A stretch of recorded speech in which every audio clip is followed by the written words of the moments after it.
Students of class 8, we are back in our digital class. You know, the schools are closed for a long time, and so we are taking classes from home on digital method. Today I shall read out a poem, The Sea. The name of the poet James Reeves. It is a poem on the sea. We all know sea. What is sea? We often visit Puri, Digha to have a look on the sea, and we are attracted more or less by sea. The poet James Reeves, in a telling language, has described the irresistible attraction of sea. Now we are going to read through the lines the poem The Sea. আমরা সমুদ্রের প্রতি একটা আকর্ষণ বোধ করি বরাবর। সেই সমুদ্রকে নিয়েই লেখা এই কবিতাটা, যেটা আমরা এখন পড়াতে যাচ্ছি।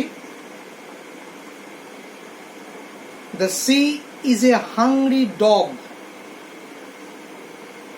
giant and grey. In the very first line, there is a comparison. সমুদ্রকে তুলনা করা হয়েছে হাংরি ডগের সঙ্গে, ক্ষুধার্ত কুকুর। The sea is a hungry dog, giant and grey. Giant কথাটার মানে হচ্ছে দৈত্য, GIANT, monster, দৈত্য। The sea is endless. So, a sea is said to be called a giant.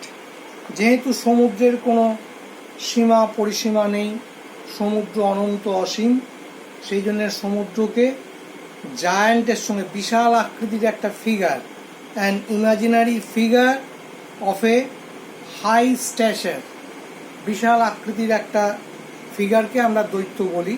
সমুদ্র যেহেতু আকারে বিশাল, সেই জন্য সমুদ্রকে জায়ান্টের সঙ্গে তুলনা করা হলো। And grey, the colour of the water of a sea seems to be grey. সমুদ্রের জলকে অনেকটা ধূসর দেখায়, সেই জন্য বলা হচ্ছে giant and grey. He rolls on the beach all day with his clashing teeth and saggy jaws. He rolls on the beach all day. সারাদিন ধরে বিচের ওপর হুড়মুড় করে গড়িয়ে পড়ছে। রোলস অন মানে গড়িয়ে যাওয়া। বিচ মানে হচ্ছে সমুদ্রের যে তীর, শোর, SHORE, শোর। বিচ কথাটার মানে হচ্ছে সি শোর, SHORE। তাহলে সমুদ্রের তীরেতে সে আছড়ে পড়ছে সারাদিন ধরে। With his clashing teeth and saggy jaw, JAW, জ মানে হচ্ছে চোয়াল। স্যাগি জজ, স্যাগি মানেটা যা দেওয়া হয়েছে দেখো, রাফ জজ। With his clashing teeth and saggy জজ মানে সমুদ্রের ঢেউ যখন তীরেতে আসে পড়ে, তীরে যে বড় বড় বোল্ডার বা নুড়ি পাথরগুলো থাকে তার ওপর যখন আছড়ে পড়ে একটা সাদা ফেনা তৈরি হয় এবং একটা আওয়াজ সৃষ্টি হয়, রাফ সাউন্ড তৈরি হয়। সেইটা কি কবি কল্পনা করছেন যেন দাঁত কড়মড় করতে করতে, রাগে গর্জন করতে করতে সমুদ্র তীরের ওপর আছড়ে পড়ছে সারা দিন সারা রাত ধরে। hour upon hour he knows the rumbling tumbling stones।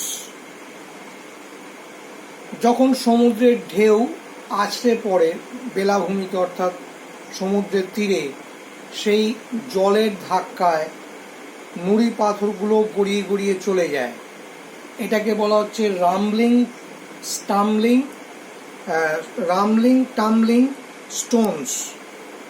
Hour আপন আওয়ার, ঘন্টার পর ঘন্টা, হি নজ দ্য রামলিং টাম্বলিং স্টোনস, ঘন্টার পর ঘন্টা সারাদিন ধরে সে গর্জন করতে করতে, ন মানে হচ্ছে GNAW, ন উচ্চারণটা হচ্ছে, জি এর উচ্চারণটা হবে না, ন মানে হচ্ছে রাগে গড়গড় করা। তাহলে সে রাগে গড়গড় করতে করতে সারাদিন ধরে বেলাভূমিতে আছড়ে পড়ছে এবং নুড়ি পাথরগুলোকে গড়িয়ে গড়িয়ে এক জায়গা থেকে অন্য জায়গায় নিয়ে যাচ্ছে। Rumbling tumbling Stones and bones and bones, the giant sea dog moans, licking his greasy paws। The giant sea dog moan, MOAN, moan কথাটার মানে হচ্ছে আগে যে আমরা ন কথাটা পেয়েছিলাম, গড়গড় করা, মুখ দিয়ে একটা অদ্ভুত বিচ্ছিরি শব্দ করা, তাকে আমরা বলছি মন। মনের আরও একটা মানে আছে বিলাপ করা। তো এখানে আমরা বিলাপ করা শব্দটা ব্যবহার করব না, আমরা এখানে ন অর্থাৎ গর্জন করা বা গড়গড় করা এইভাবেই আমরা ব্যাখ্যা করব। The giant sea dog moans, licking his greasy paws, PAWS, paws মানে হচ্ছে থাবা। গ্রিজি পজ মানেটা কি? বিড়াল বা বাঘ যখন যাতায়াত করে তখন তার যে নখগুলো, ধারালো নখগুলো ওই থাবার মধ্যে ঢুকিয়ে নেয়। এই যে নখ যখন থাবার মধ্যে সে ঢুকিয়ে নিচ্ছে, একমাত্র শিকারের ওপর যখন ঝাঁপিয়ে পড়ে, বাঘই বলো বা বিড়ালি বলো বা ওই জাতীয় হিংস্র পশুরা, তখন থাবার মধ্যে থেকে নখগুলোকে বের করে ফেলে। Claws becomes out of their paws. তো যখন তারা বিশ্রাম নেয় শুয়ে, তখন আমরা দেখব যে নখগুলো ওই থাবার মধ্যে সে টেনে নেয়, ঢুকিয়ে নেয়। তো ওই যে চিত্রটা, ওটাকে বলা হচ্ছে greasy paws. Licking, LICKING, licking মানে হচ্ছে চাটা, অর্থাৎ থাবাগুলো চাটতে চাটতে সে গর্জন করতে থাকে। এটা পুরোটাই হচ্ছে একটা imagery of a sea, the picture of a sea all day long, all night long, সারাদিন সারা রাত্রি ধরে সমুদ্র যে ঢেউগুলো উৎপন্ন হচ্ছে, সেই ঢেউগুলো আস্তে আস্তে এসে বেলাভূমিতে আছড়ে পড়ছে এবং তার ফলে যে সমুদ্রের নুড়ি বা বোল্ডারগুলো এক জায়গা থেকে এক জায়গায় স্থানান্তরিত হয়ে যাচ্ছে, একটা বিভৎস আওয়াজ বা শব্দ উৎপন্ন হচ্ছে। এই ব্যাপারগুলোকে অত্যন্ত সুন্দরভাবে, মানে with beautiful expression, poetic expression কবি এখানে বর্ণনা করেছেন। প্রথম যে স্তবকটা আমরা পড়ালাম, সেই প্রথম স্তবকে তাহলে আমরা কি পাচ্ছি? একটা সমুদ্রের বর্ণনা, সামুদ্রিক রূপ, the picture of sea. The poet sits on the bank on the shore of the sea and describes in a poetic language the beauty of a sea. Seen from the angle of his poetic mind. অর্থাৎ কাব্যসুলভ মনোভাব নিয়ে কবি এখানে সমুদ্রের রূপটা in telling detail কতগুলো ওয়ার্ডের মধ্যে দিয়ে আমাদের সামনে ফুটিয়ে তুলেছেন। আমরা এই প্রথম স্তবকটা আজকে পড়ালাম, আগামী দিনে আমরা দ্বিতীয় স্তবকটা আবার পড়াবো। তোমরা বাড়িতে এই প্রথম স্তবকটা ভালো করে পড়ে আসবে। যদি কোথাও কোনো বোঝার অসুবিধা থাকে তাহলে আমাকে জিজ্ঞাসা করবে। Thank you.